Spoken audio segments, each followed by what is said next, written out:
বাংলাদেশের দুজন অতি পরিচিত বিশেষ করে যে টেলিভিশনে টক শোতে তারা কিন্তু প্রায় কথাবার্তা বলে এবং জ্ঞানগর্ভ বক্তব্য বিবৃতি দেয়, যেগুলো শুনে বাংলাদেশের মানুষ হয় ধন্য। তো এরকম দুজন ব্যক্তি এইখানে একটা টেলিভিশন টক শোতে খুব ইন্টারেস্টিং কথা বলছে, এবং যেটা কিন্তু বাংলাদেশের জন্য অত্যন্ত আশঙ্কাজনকও বটে। এবং সেই হেতু এই ভিডিওটার অবতারণা, অতএব কথা বেশি না বাড়িয়ে আমরা সেই বিজ্ঞ ব্যক্তিদ্বয়ের বক্তব্য বিবৃতি একটু হালকাভাবে শ্রবণ করি। রংপুরকে দখল করতে হবে, কিনে নিতে হবে, $20 মিলিয়ন দিয়ে কিনে নিতে হবে। যদি বাংলাদেশ রাজি না হয় তাহলে সে সামরিক শক্তি ব্যবহার করতে বলছে। ভারত সরকার কি এই ধরনের কোনো কথা বলছে নাকি? শুনিনি তো। অথবা ভারতের কোনো রাজনীতিবিদ এই ধরনের কোনো কথা, হ্যাঁ উত্তেজনাবশত অনেক ক্ষেত্রে বলে থাকলে থাকতেও পারে, কিন্তু কেন বলছে সেটাও বুঝতে হবে। তো এখন তারা প্রস্তাব দিয়েছে যে তাদের রংপুর দরকার এবং এর জন্য $20 বিলিয়ন তারা পেমেন্ট করতে রাজি আছে। বাংলাদেশ রাজি হলে ভালো, আর যদি রাজি না হয় তাহলে তারা সামরিক শক্তি ব্যবহার করে ওটা দখল করে নিবে। এত বড় দুঃসাহস ভারতের! বাংলাদেশের তৌহিদি জনতা কি মরে গেছে? বাংলাদেশের তৌহিদি জনতা এখনই যদি ভারতের উপর ঝাঁপিয়ে পড়ে, ভারত ওই যে ভারতের বিএসএফ সেনাবাহিনী একেবারে পড়িমারি করে পালিয়ে যাবে। ওদের সাহস তো আমরা জানি। তো দেখি তারপরে কি বলছে। এখানে বন্দুক ধরা ছাড়া কোনো রাষ্ট্র থাকে খোলা? এখানে কোনো মুখের ভাষায় কথা বলা যায়? বলেন, একটা স্বাধীন দেশ একটা অঞ্চল সে কিনে নিয়ে যাবে, না হলে সে সামরিক শক্তি ব্যবহার করবে। ভারত কি মনে করে এটা তাদের মামা বাড়ির আবদার, যা ইচ্ছে খুশি তাই করবে? বাংলাদেশ কি একটা স্বাধীন সার্বভৌম দেশ না? তারা চাইলো আর বাংলাদেশ রংপুর বিক্রি করে দিল মানে, অথবা যদি বিক্রি করে না দেয় তাহলে তারা দখল করবে জোর করে। মামা বাড়ির আবদার নাকি? বাংলাদেশের তৌহিদি জনতা কি ভীরু কাপুরুষ? বরং ভারতের ওই হিন্দুরাই ভীরু কাপুরুষ। আসুক না, বাংলাদেশের তৌহিদি জনতা খালি প্রস্রাব করে দিলে তাতেই মহাসাগর হয়ে ওদের বিএসএফ সেনাবাহিনী এবং জনগণ যারা নাকি যুদ্ধ করতে আসবে সব ভেসে কোথায় চলে যাবে। কিন্তু তা তো বুঝলাম এখন এই যে এই লোক কি সাংবাদিক নাকি কি জানি, তো এখন কোন রেফারেন্স ছাড়া কথা বলছে। ভারতের কে এই ধরনের ঔদ্ধত্যপূর্ণ কথা বলছে যে তারা রংপুরকে দখল করতে চায়? সেটা বললে ভালো হতো, যদিও অবশ্য হয়তো বলে থাকতে পারে, বাট আমি তো আবার ওই কনসাইজ মানে এডিটেড একটা ভার্সন যে কথাবার্তা সেটা ইউজ করছি। কিন্তু ভাইজান, ভারতের সরকার তো এই ধরনের কথা বলেই নাই, বাট ভারতের কোনো রাজনীতিবিদ যদি এই ধরনের কথা বলে থাকে, কিন্তু কেন বলছে ভাইজান সেটাও তো আপনাকে বুঝতে হবে। ভারত কি আগ বাড়িয়ে এই সমস্ত কথা বলছে? আমরাও তো খোঁজখবর রাখি, খবরাদি আমরাও শুনি, আমরা খোঁজখবর রাখি এবং রাখতেই হয়, যেহেতু এই বিষয়ে আমাদের ভিডিও বানাতে হয়, বক্তব্য বিবৃতি দিতে হয়, তাই না? আমরা গত 2 বছর ধরে, বিশেষ করে এই অন্তর্বর্তীকালীন সরকার ইউনূস সরকারের আমল থেকে এই বাংলাদেশের বিভিন্ন লোকজন যেভাবে ভারতের 7 সিস্টার্স দখল করবে, শিলিগুড়ি ওই চিকেন নেক করিডোর দখল করবে, এই সমস্ত হুঙ্কার টুঙ্কার কি দিয়ে আসছে না? তারপরে কলকাতা দখল করবে 2 ঘন্টায়, এরকম তো বলছে। পশ্চিমবঙ্গ দখল করবে 2 দিনে বা 4 দিনে। বাংলাদেশ থেকে প্রতিনিয়ত এই ধরনের বক্তব্য বিবৃতি দেওয়া হয়েছে না? এই কারণেই একটা পর্যায়ে উত্তেজিত হয়ে হয়তো ভারতের কোনো রাজনীতিবিদ এই ধরনের কথা বলে থাকলে থাকতেও পারে, এবং সেটাই কি স্বাভাবিক না? বাংলাদেশ থেকে প্রতিনিয়ত প্রভোকেশন করা হবে, উত্তেজনাপূর্ণ কথাবার্তা বলা হবে। ভারতের অনেকটা পেটের মধ্যে বাংলাদেশের অবস্থান এবং অত্যন্ত ক্ষুদ্র একটা দেশ, তারপরে আস্ফলনপূর্ণ কথাবার্তা বাংলাদেশের পক্ষ থেকে প্রতিনিয়ত সরকারি বেসরকারি বিভিন্ন পর্যায়ের লোক বলে যেতে থাকবে, আর ভারত চুপচাপ সেগুলো সহ্য করে যাবে। সেটা তো হয় না। ভারতের সরকার হলে গণতান্ত্রিক, রাইট? তো সেখানে জনগণকেও তো সান্ত্বনা দেওয়ার দরকার আছে, তাই না?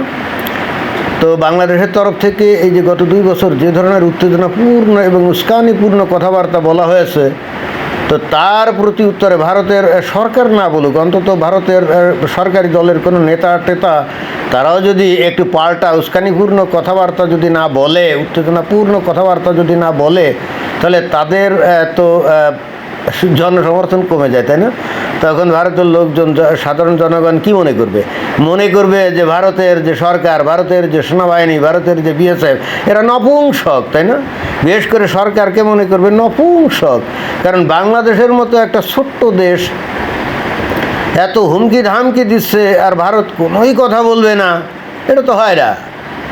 আমার মনে হয় এই বাংলাদেশ যেহেতু 100 বার অলরেডি হুমকি দামকি দিয়ে ফেলছে, ভারতের কোনো একজন রাজনৈতিক নেতা হয়তো হালকা টাইপের, হয়তো শুভেন্দু অধিকারীটারই এরকম কেউ বলে থাকতে পারে, আমার ধারণা। তো এই জন্যে এই কথাগুলো আসছে, তাই না? তো আপনি এইরকম একপাক্ষিক কথা কেন বললেন? এর জন্যে পরিপূর্ণ দায় দায়িত্ব কিন্তু বাংলাদেশের, কারণ বাংলাদেশই সর্বপ্রথম ভারতের বিরুদ্ধে উস্কানিমূলক কথাবার্তা বলছে, ভারত না। বাংলাদেশের ভিতর থেকেই খোদ ডক্টর মোহাম্মদ ইউনূসও উস্কানিমূলক বহু কথাবার্তা বলছে, কি বলে নাই? এখানে ভারত কি কখনো বাংলাদেশের এগেনস্টে উস্কানিমূলক কথাবার্তা কি বলছিল নাকি? তারা শুধুই মাত্র বলছিল যে বাংলাদেশে একটা নির্বাচিত সরকার যদি আসে তাহলে তাদের সাথে তারা সম্পর্ক উন্নয়ন করবে, এটাই তাদের দাবি দেওয়া, কিন্তু এটাই ছিল। এবং তারা এটাই আশা আকাঙ্ক্ষা করছিল যে একটা ইনক্লুসিভ নির্বাচন হবে, অর্থাৎ সমস্ত রাজনৈতিক দল ইলেকশনে অংশগ্রহণ করবে, এটাই। এর বাইরে তারা কিছু বলছিল বলে তো আমাদের নজরে পড়ে না, আমাদের কানেও আসে নাই। আর প্রত্যুত্তরে বাংলাদেশের থেকে বারবার বলা হচ্ছিল পশ্চিমবঙ্গ দখল করবে, কলকাতা দখল করবে, 7 সিস্টার্স দখল করবে, ত্রিপুরা দখল করবে, আসাম দখল করবে, কি মিজোরাম দখল করবে, কি এগুলো মেঘালয় দখল করবে, এটাই তো বলা হচ্ছিল। 7 সিস্টার্স দখল করবে, এগুলোই তো আমরা শুনছিলাম। তো এরপরে মানে এটা বাংলাদেশ থেকেই কিন্তু এগুলো বলা হচ্ছিল।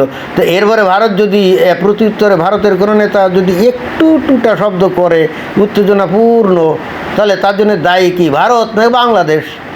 এবং বাংলাদেশের মানুষগুলোর এটাই সমস্যা, নিজেরা পায়ে পাড়া দিয়ে গ্যাঞ্জাম করবে কিন্তু দোষ হয়ে যাবে অন্যের, অর্থাৎ যার সাথে গ্যাঞ্জাম করলো সব দোষ তার। লক্ষ লক্ষ অবৈধ ভারতীয়রা এখানে চাকরি বাকরি করতেছে, কারোর লাথি দিয়ে তো বাইর করে দেয়নি আমরা। আবারও সেই একই কথা দেখছেন, একই কথা, মানে বাংলাদেশের মানুষদেরকে এরা কি মনে করে কে জানে। বাংলাদেশের মানুষগুলো আসলে এরকম মিথ্যা কথা শুনতে অভ্যস্ত এবং বিশ্বাস করতে অভ্যস্ত, তাই না? এই যে দেখেন যে এই লক্ষ লক্ষ নাকি ভারতীয় লোক বাংলাদেশে চাকরি করে অবৈধতাও। তো এই ফুয়াদ, তাই না? এই ফুয়াদ তো ওই যে অন্তর্বর্তীকালীন সরকারের আমলে অনেক শক্তিশালী ছিল।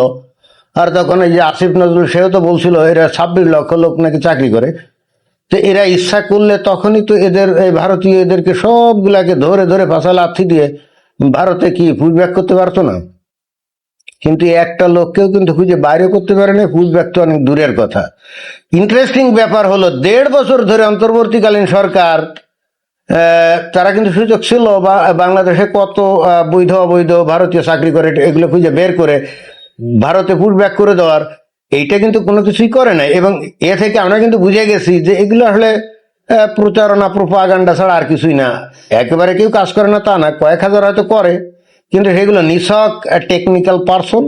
এবং সেইগুলো বস্তুত বাংলাদেশের বিভিন্ন শিল্প কলকারখানা ইন্ডাস্ট্রিতে যে মেকানিক্যাল লোকজন দরকার, বাংলাদেশে যেহেতু এই ধরনের যোগ্য লোকের অভাব, সেই হেতু তারা ভারত থেকে ইচ্ছা না থাকা সত্ত্বেও হায়ার করে আনে। এদেরকে যদি ভাষায় লাথি দিয়ে ভারতে তাড়িয়ে দেওয়া হয় তাহলে শিল্প কলকারখানা ইন্ডাস্ট্রি সব কিন্তু শাটডাউন হয়ে যাবে। কারণ বাংলাদেশের লোকজনদের এইগুলো চালানোর মতো মেকানিক্যাল যে স্কেল, এগুলো তাদের নাই।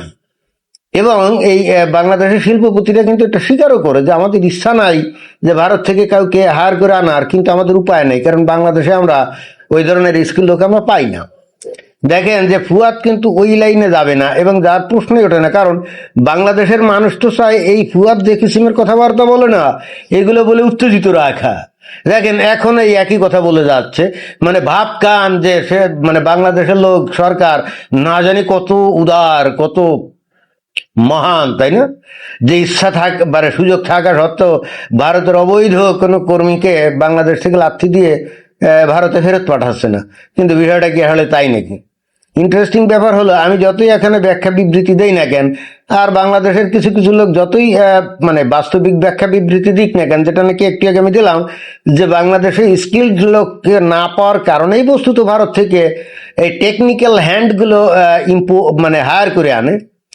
এটা জানার পরেও কিন্তু এই বাংলাদেশের সিংহভাগ লোক এই ফুয়াদের এই উত্তেজনাপূর্ণ কথা এটাই বিশ্বাস করবে, আমি যেটা বললাম এটা বিশ্বাস করবে না। এখন বাংলাদেশের মানুষগুলো যদি সাইকোলজিক্যালি এরকম ডিস্টর্টেড হয়ে যায়, এত ফ্যাব্রিকেটেড হয়ে যায়, তাহলে তো করার কিছু নেই, তাই না? তারা যদি মিথ্যা তত্ত্ব, ভুয়া প্রোপাগান্ডা শুনে যদি মনে শান্তি পায়, সেইটা বিশ্বাস করে যদি আনন্দে উল্লাসিত হয়, তাহলে তো আমার করার কিছু নাই। তো ফুয়াদ সাহেব, আপনি তো অনেক ক্ষমতাসীন ছিলেন ওই অন্তর্বর্তীকালীন সরকারের আমলে, তো আপনি কেন এই কাজটা করেন নাই? ভারতের লোকজনদের আপনি পাশা লাথি দিয়ে কেন মানে সরকারের সাহায্য নিয়ে কেন ভারতে ফেরত পাঠাননি? আপনি তো ভয়ঙ্কর রকম ভাবে ভারত বিদ্বেষী একজন ব্যক্তি, তাই না? তো 1.5 বছর ধরে আপনি তো এগুলো সহ্য করে গেছেন, কেন কেন এগুলো সহ্য করে গেছেন? এখন আবারও সেই একই বয়ান, একই ন্যারেটিভ বলে যাচ্ছেন, মানে বিষয়টা কি? আপনারা কি কোনোদিন ভালো হবেন না নাকি? আপনারা বাংলাদেশে স্কিল লোক তৈরি করেন, বাংলাদেশের ইন্ডাস্ট্রিয়ালিস্ট যারা আছে তারা কি ভারতের থেকে লোকজন হায়ার করবে না? খালি ভারত কেন, চায়না থেকে, তারপরে থেকে, শ্রীলঙ্কা থেকে, থাইল্যান্ড থেকেও হায়ার করে, খালি ভারত থেকে তো হায়ার করে না। তো খালি ভারতের কথা বলেন কেন? অন্যান্য দেশের লোকজনও তো বাংলাদেশে কাজ করে, কি করে না? এবং কেন করে? কারণ ওই যে স্কিল লোক পায় না, এই জন্য সেখান থেকে বেশি পয়সা দিয়ে আনতে হয়। কিন্তু ফুয়াদরা এইটা স্বীকার করবে না, বুঝছেন? কারণ এইটা স্বীকার করলে তারা যে মিথ্যা কথা দিয়ে বাংলাদেশের মানুষদেরকে বিভ্রান্ত করে রাখে, আর বাংলাদেশও মিথ্যা তত্ত্ব শুনে মজা পায় এবং সেটাকেই সত্য বলে বিশ্বাস করতে অভ্যস্ত হয়ে ওঠে। এই মজা থেকে তারা প্রকৃত সত্য জানার কোনোদিন কোনো চেষ্টাও করে না। আর কেউ যদি তাদের সত্য জানানোর চেষ্টা করে, তাহলে তারা খেপে যায়। এটাই হলো বাংলাদেশের পরিস্থিতি। তো যাই হোক, মোদ্দা কথা হচ্ছে, আমি জানি না ভারতের কোন নেতা বাংলাদেশের রংপুর দখল করতে চায় বা কিনতে চায়, আমি জানি না।